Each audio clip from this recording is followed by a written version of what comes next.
नमस्कार, मैं सरला रावत, आप देख रहे हैं पब्लिक एक्सप्रेस न्यूज। स्वागत है आप सभी का। शुक्रवार को केंद्र सरकार की ओर से आईटी नियमों में 2023 के संशोधनों को असंवैधानिक मानते हुए बॉम्बे हाई कोर्ट ने खारिज कर दिया। इन संशोधनों यानी कि बदलाव के तहत केंद्र सरकार को सोशल मीडिया प्लेटफॉर्म पर अपने कामकाज के बारे में फर्जी और भ्रामक सूचनाओं की पहचान करने के लिए एक फैक्ट चेक यूनिट स्थापित करने का अधिकार दिया गया था। शुक्रवार को आईटी नियमों में बदलाव के खिलाफ दायर याचिकाओं पर सुनवाई करते हुए जस्टिस अतुल चंद्रूकर की पीठ ने कहा कि संशोधन संविधान के अनुच्छेद 14 यानी कि समानता का अधिकार और 19 यानी कि भाषण और अभिव्यक्ति की स्वतंत्रता का पूरी तरह उल्लंघन करते हैं।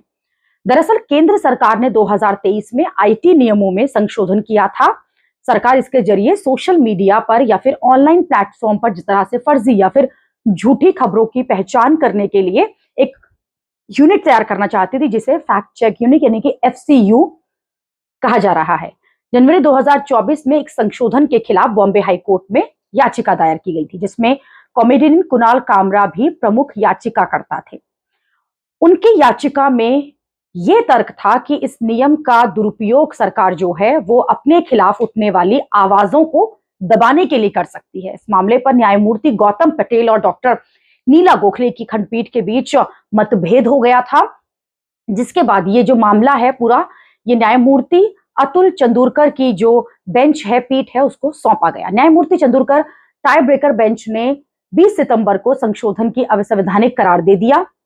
अब क्योंकि फैक्ट चेक यूनिट जो है उसे खारिज कर दिया गया है, तो बॉम्बे हाईकोर्ट के द्वारा तो इसका असर ये होगा कि सोशल मीडिया पर सरकार जैसा कह रही थी कि वो प्लेटफॉर्म्स पर नजर रखेगी कि किस तरह से झूठी या फिर फेक भ्रामक जो खबरें हैं उनके खिलाफ एक्शन लेना चाहती थी। दूसरी तरफ जो सोशल मीडिया पर आलोचक हैं वो इसे अपनी जीत बता रहे हैं और कह रहे हैं कि इस कानून की अभिव्यक्ति की आजादी को झटका लगेगा अगर ये लॉ पास हो जाता और कोर्ट इसको खारिज नहीं करता तो।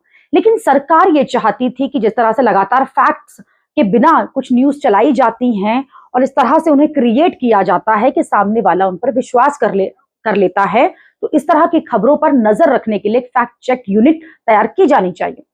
दूसरी तरफ सोशल मीडिया के लोगों का इस पर यही कहना है कि इस तरह तो सरकार के हाथ में पावर चली जाएगी और वो उस पावर का इस्तेमाल अपने ही पक्ष में करेगी, चाहे खबर सही भी हो। यानी कि अगर सरकार कोई काम गलत करती है, XYZ पर्सन उसके बारे में कोई न्यूज चलाते हैं, तो सरकार ये कह सकती है कि वो इस कानून का उपयोग कर रही है, फैक्ट चेक का इस्तेमाल कर रही है और उसे भ्रामक या फिर फर्जी खबर देके रुकवा सकती है, उसको चलाने वालों के खिलाफ कड़ा एक्शन ले सकती है। ऐसे में सरकार जो है अपनी मनमानी कर सकती है।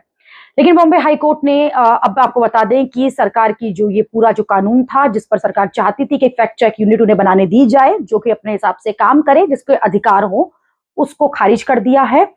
ये उन लोगों की जीत है जो सोशल मीडिया पर अक्सर अपनी बात धड़ल्ले से रखते हैं। अभी के लिए इतना ही। अगली खबर में आपसे फिर होगी मुलाकात। देश और दुनिया की खबरों के लिए आप देखते रहिए, आप जुड़े रहिए पब्लिक एक्सप्रेस न्यूज के साथ। धन्यवाद।